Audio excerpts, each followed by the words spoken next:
ನಮಸ್ಕಾರ ವೀಕ್ಷಕರೇ, ನ್ಯೂಸ್ ನೋಡೋಕ್ಕೆ ಸ್ವಾಗತ. ನಾನು ಸತೀಶ್ ಸಾಹಳ್ಳಿ. ತಂತ್ರ ಕುತಂತ್ರಗಳನ್ನು ಮಾಡೋದ್ರಲ್ಲಿ ದೇವೇಗೌಡರನ್ನ ಮೀರಿಸ್ತಕ್ಕಂಥ ಮತ್ತೊಬ್ಬ ರಾಜಕಾರಣಿ ಇಡೀ ದೇಶದಲ್ಲಿ ಸಿಗಲಿಕ್ಕೆ ಸಾಧ್ಯನೇ ಇಲ್ಲ. ಒಬ್ಬ ವ್ಯಕ್ತಿಯನ್ನು ಸೋಲಿಸಬೇಕು, ಒಬ್ಬರ ರಾಜಕೀಯವಾಗಿ ಅಂತ್ಯ ಮಾಡಬೇಕು ಅಂದರೆ ದೇವೇಗೌಡರ ಹತ್ರ ಹೋಗಿ ತಂತ್ರ ಕುತಂತ್ರಗಳನ್ನು ಕಲಿತು ಬರಬೇಕಾಗುತ್ತೆ. ಯಾವುದೇ ಒಬ್ಬ ವ್ಯಕ್ತಿ JDS ಬಿಟ್ಟು ಹೋದರೆ ಆ ಒಬ್ಬ ವ್ಯಕ್ತಿಯನ್ನು ಸಂಪೂರ್ಣವಾಗಿ ರಾಜಕೀಯವಾಗಿ ಸರ್ವನಾಶ ಮಾಡುವವರೆಗೂ ಕೂಡ ದೇವೇಗೌಡರು ನಿದ್ರೆ ಮಾಡೋಣ ಅಂತ. ಅದರಲ್ಲಿ ಕೆಲವೇ ಹೊರತುಪಡಿಸಿ ಈ ಶಿವಲಿಂಗೇಗೌಡರು ಅಂತವರು, ಸಿದ್ದರಾಮಯ್ಯನಂತವರು, DT ದೇವೇಗೌಡರು ಅಂತವ್ರು ಇಂಥ ಕೆಲವೇ ಹೊರತುಪಡಿಸಿದ್ರೆ JDS ಬಿಟ್ಟು ಹೋದಂಥ ಪ್ರತಿಯೊಬ್ಬ ವ್ಯಕ್ತಿಯನ್ನ ರಾಜಕೀಯವಾಗಿ ಸರ್ವನಾಶ ಮಾಡಿದ್ದಾರೆ ದೇವೇಗೌಡರು ಅಂದ್ರೆ ಮಾತಿಲ್ಲ. ಜೊತೆಗೆ ತನ್ನ ಕುಟುಂಬದವರನ್ನ, ತನ್ನ ಮಕ್ಕಳು ಮೊಮ್ಮಕ್ಕಳನ್ನ ಬೆಳೆಸಲಿಕ್ಕೆ ದೇವೇಗೌಡರು ಯಾವ ಹಂತಕ್ಕೆ ಬೇಕಾದರೂ ಹಿಡಿತಾರೆ ಅನ್ನೋದ್ರಲ್ಲಿ ಯಾರು ಮಾತಿಲ್ಲ ವೀಕ್ಷಕರೇ. ಸೊ ಈಗ ಅಂಥದ್ದೇ ಒಂದು ತಂತ್ರ ಕುತಂತ್ರವನ್ನ ಮಾಡಿ ಮೈಸೂರು ಗೆಲ್ಲೋ ಕೆಲಸವನ್ನ ಮಾಡಲಿಕ್ಕೆ, ಮೈಸೂರಿನಲ್ಲಿ ತನ್ನ ಹಿಡಿತವನ್ನ ಸಾಧಿಸುವಂತ ಕೆಲಸವನ್ನ ಮಾಡಲಿಕ್ಕೆ ಏನೀಗ ಕೈತಪ್ಪಿ ಹೋಗ್ತಾ ಇದೆ ಹಳೆ ಮೈಸೂರು ಭಾಗ, ಅದನ್ನ JDS ಪುನರ್ಸ್ಥಾಪನೆಯನ್ನ ಮಾಡಲಿಕ್ಕೆ ಮತ್ತೊಂದು ತಂತ್ರ ಕುತಂತ್ರವನ್ನ ಮಾಡಿದ್ದಾರೆ ದೇವೇಗೌಡರು ಅಂತ ಹೇಳಲಾಗ್ತದೆ. ಸೊ ಹಾಗಾದ್ರೆ ಏನು ತಂತ್ರವನ್ನ ಮಾಡಿದ್ದಾರೆ ದೇವೇಗೌಡರು, ಏನು ಕುತಂತ್ರವನ್ನ ಮಾಡಿದ್ದಾರೆ, ಮೈಸೂರು ಗೆಲ್ಲಲಿಕ್ಕೆ ದೇವೇಗೌಡರಾಗಿರ್ತಕ್ಕಂಥ ಯೋಜನೆ ಏನು, ಎಲ್ಲವನ್ನ ನಾನು ನಿಮ್ಮ ಮುಂದಿರ್ತಾ ಹೋಗ್ತೇನೆ ವೀಕ್ಷಕರೇ. ಅದಕ್ಕೂ ಮೊದಲು ನೀವು ಚಾನಲನ್ನು ಸಬ್ಸ್ಕ್ರೈಬ್ ಮಾಡಿಲ್ಲ ಅಂದ್ರೆ ದಯವಿಟ್ಟು ಈಗಲೇ ಸಬ್ಸ್ಕ್ರೈಬ್ ಮಾಡಿ, ಪಕ್ಕದಲ್ಲಿರ್ತಕ್ಕಂಥ ಬೆಲ್ ಬಟನ್ ಒತ್ತಿದ್ದೆ ಆದ್ರೆ ನಿಮಗೆ ಎಲ್ಲಾ ರೀತಿಯಾದಂತಹ ನೋಟಿಫಿಕೇಶನ್ಗಳು ತಪ್ಪುತ್ತಾ ಹೋಗ್ತವೆ. ಎಸ್ ವೀಕ್ಷಕರೇ, ದೇವೇಗೌಡರು ತಂತ್ರ ಮಾಡೋದ್ರಲ್ಲಿ, ಕುತಂತ್ರ ಮಾಡೋದ್ರಲ್ಲಿ ಎತ್ತಿದ ಕೈ ಅಂತ ಹೇಳಲಾಗ್ತಾ ಇದೆ. ಈಗ ಹಳೆ ಮೈಸೂರು ಭಾಗ ಏನಿದೆ, ಈ ಹಳೆ ಮೈಸೂರು ಭಾಗ ಸಿದ್ದರಾಮಯ್ಯನವರ ಕೈಯಲ್ಲಿದೆ. ಹಳೆ ಮೈಸೂರು ಭಾಗದಲ್ಲಿ JDS ದಿನದಿಂದ ದಿನಕ್ಕೆ ಕುಸಿತಾ ಇದೆ. ಸೊ ಇದನ್ನ ಏನಾದ್ರೂ ಮಾಡಿ ಸರಿ ಮಾಡಲೇಬೇಕು ಅಂತ ದೇವೇಗೌಡರು ತನ್ನ ಮೊಮ್ಮಗ, ಎಲ್ಲೂ ನೆಲೆಯನ್ನ ಕಾಣದೇ ಇರತಕ್ಕಂಥ, ಎಲ್ಲೂ ಗೆಲುವನ್ನ ಕಾಣದೇ ಇರತಕ್ಕಂಥ ತನ್ನ ಮೊಮ್ಮಗ ನಿಖಿಲ್ ಕುಮಾರಸ್ವಾಮಿಯನ್ನ ಏನಾದ್ರೂ ಮಾಡಿ ಒಂದ್ ಕಡೆ ನೆಲೆ ನಿಲ್ಲಿಸಬೇಕು. ಈಗ ಕ್ಷೇತ್ರ ಯಾವುದು ಅಂತ ಹುಡುಕ್ಬೇಕಾದ್ರೆ ದೇವೇಗೌಡರಿಗೆ ಒಂದು ಪ್ರಬಲವಾದಂತ ಒಕ್ಕಲಿಗರ ಬೆಲ್ಟ್ ಇರ್ತಕ್ಕಂಥ ಒಕ್ಕಲಿಗರೇ ಅಲ್ಲಿ ನಿರ್ಣಾಯಕ ಆಗ್ತಕ್ಕಂಥ ಒಂದು ಕ್ಷೇತ್ರ ಸಿಕ್ಕಿದೆ. ಸೊ ಆ ಕ್ಷೇತ್ರ ಯಾವುದು ಅಂತಂದ್ರೆ ಅದು ಚಾಮರಾಜ ಕ್ಷೇತ್ರ. ಮೈಸೂರಿನ ಚಾಮರಾಜ ಕಾನ್ಸ್ಟಿಟ್ಯೂನ್ಸಿ ಇದೆಯಲ್ಲ, ಈ ಕಾನ್ಸ್ಟಿಟ್ಯೂನ್ಸಿಯಲ್ಲಿ ಬಿಜೆಪಿಯಿಂದ ಕಳೆದ ಬಾರಿ ಎಲ್ ನಾಗೇಂದ್ರ ಗೆದ್ದಿದ್ರು. ಆದ್ರೆ ಈ ಬಾರಿಯಲ್ಲಿ ಹರೀಶ್ ಗೌಡ ಅನ್ನೋರು ಆ ಚಾಮರಾಜ ಕ್ಷೇತ್ರದಲ್ಲಿ ಗೆಲುವನ್ನು ಸಾಧಿಸಿದ್ದಾರೆ. ಸೊ ಅಲ್ಲಿ ಒಕ್ಕಲಿಗರ ಪ್ರಾಬಲ್ಯ ಇದೆ.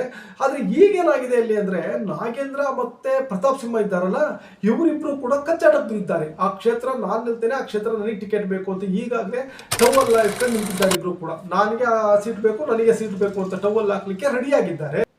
ಈಗ ಅಲ್ಲಿಗೆ ಆ ಕ್ಷೇತ್ರಕ್ಕೆ ನಿಖಿಲ್ ಕುಮಾರಸ್ವಾಮಿಯನ್ನ ಕರ್ಕೊಂಡೋಗಿ ನಿಲ್ಲಿಸ್ತಕ್ಕಂಥ ಯೋಚನೆಯನ್ನ ಮಾಡ್ತಿದ್ದಾರೆ ಅಂತ ಹೇಳಲಾಗ್ತಾ ಇದೆ. ಕಾರಣ ಏನಂದ್ರೆ ಅಲ್ಲಿ ಒಕ್ಕಲಿಗರು ಜಾಸ್ತಿ ಇದ್ದಾರೆ, ಜೊತೆಗೆ ಇಲ್ಲಿ ನಾಗೇಂದ್ರನಿಗೆ ಟಿಕೆಟ್ ಕೊಟ್ಟರು ಬಂಡಾಯ ಆಗುತ್ತೆ, ಪ್ರತಾಪ್ ಸಿಂಹನಿಗೆ ಟಿಕೆಟ್ ಕೊಟ್ಟರು ಬಂಡಾಯ ಆಗುತ್ತೆ. ಅದ್ರ ಬದಲು ಕಾಂಪ್ರಮೈಸ್ ಅಭ್ಯರ್ಥಿಯಾಗಿ ನಿಖಿಲ್ ಕುಮಾರಸ್ವಾಮಿಯನ್ನಲ್ಲಿ ನಾವು ನಿಲ್ಲಿಸ್ತೇವೆ, ನೀವು ಬೆಂಬಲವನ್ನ ಕೊಡಿ, ನಾವಲ್ಲಿ ಕಾಂಗ್ರೆಸ್ನ ಹರೀಶ್ ಗೌಡನನ್ನ ಸೋಲಿಸ್ತೇವೆ. ಸುಲಭವಾಗಿ ಸೋಲ್ತಾರೆ ಹರೀಶ್ ಗೌಡ ನಿಖಿಲ್ ಕುಮಾರಸ್ವಾಮಿಗೆ ಟಿಕೆಟ್ ಕೊಟ್ರೆ.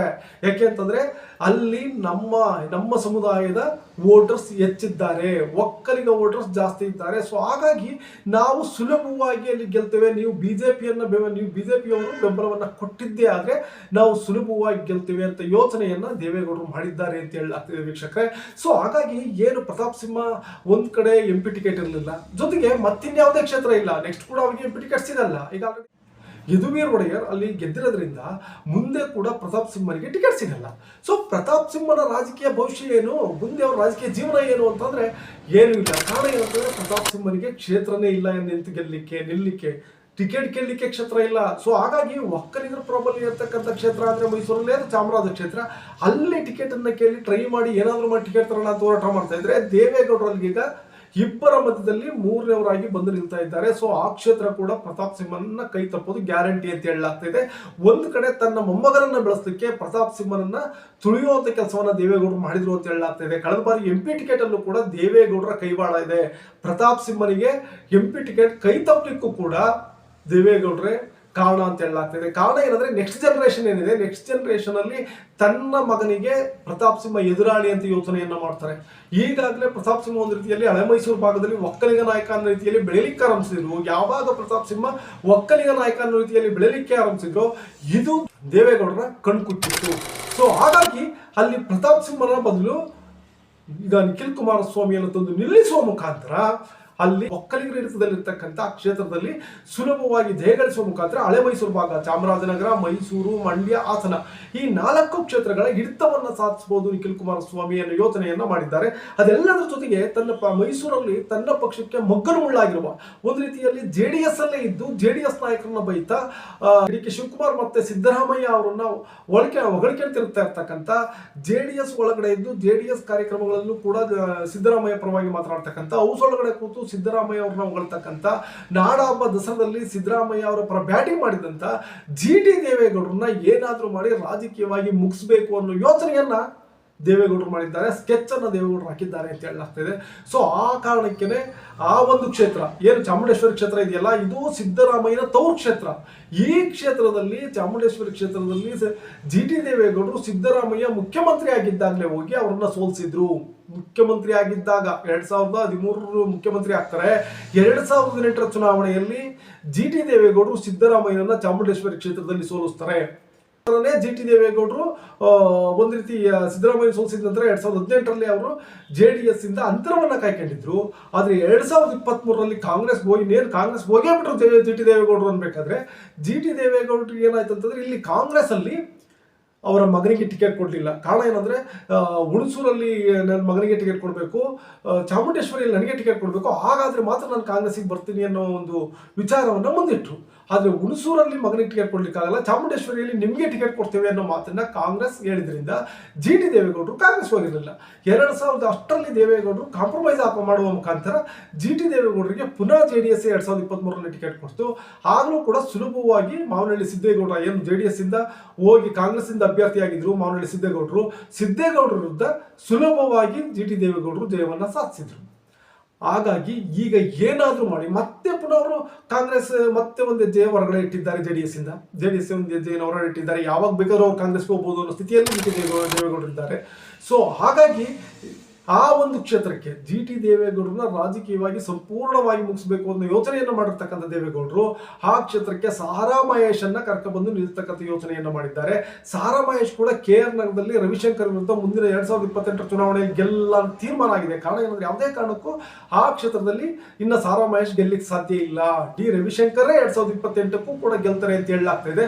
ಸೊ ಈ ವಿಚಾರ ಗೊತ್ತಿರ್ತಕ್ಕಂಥ ಸಾರಾ ಮಹೇಶ್ ಒಕ್ಕಲಿಗರು ಹೆಚ್ಚು ಪ್ರಾಬಲ್ಯ ಇರ್ತಕ್ಕಂಥ ಮತ್ತೊಂದು ಕ್ಷೇತ್ರ ಯಾವ್ದಾದ್ರು ಇದೆಯಾ ಅಂತ ಹುಡುಕ್ಬೇಕಾದ್ರೆ ಚಾಮುಂಡೇಶ್ವರಿ ಅವ್ರ ಕಣ್ಣಿಗೆ ಬಿದ್ದಿದೆ.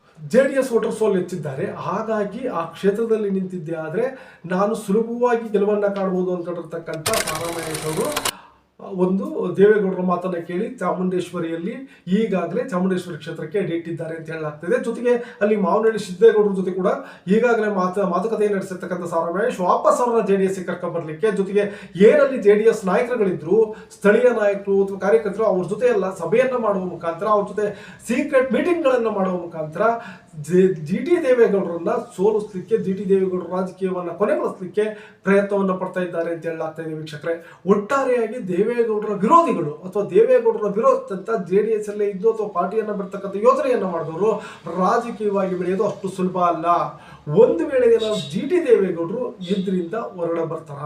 ಕಾರಣ ಏನಂದ್ರೆ ನೋಡಿ, ಈಗ ಸಿದ್ದರಾಮಯ್ಯನನ್ನ ಹೊರತುಪಡಿಸಿದ್ರೆ, ಶಿವಲಿಂಗೇಗೌಡರನ್ನ ಹೊರತುಪಡಿಸಿದ್ರೆ ಮತ್ತಾರು ಕೂಡ ದೇವೇಗೌಡರನ್ನ ವಿರೋಧಿಸಿಕೊಂಡು ರಾಜಕೀಯವಾಗಿ ಬೆಳೆದಂತ ನಾಯಕರುಗಳಿಲ್ಲ.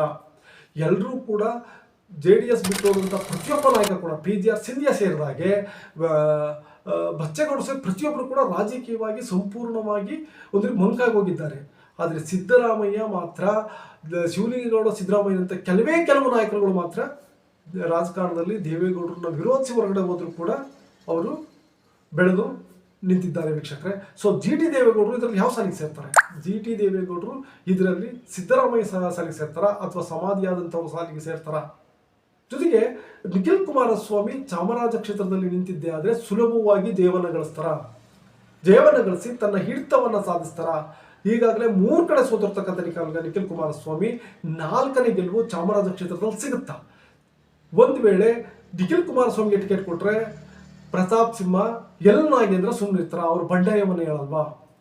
ನಿಮ್ಮ ಅನಿಸಿಕೆ ಅಭಿಪ್ರಾಯಗಳನ್ನ ಕಾಮೆಂಟ್ ತಿಳಿಸಿ. ವಿಡಿಯೋ ಇಷ್ಟ ಆದರೆ ಲೈಕ್ ಮಾಡಿ, ಶೇರ್ ಮಾಡಿ, ತಪ್ಪದೆ ಚಾನಲ್ ಸಬ್ಸ್ಕ್ರೈಬ್ ಮಾಡಿ. Thank you.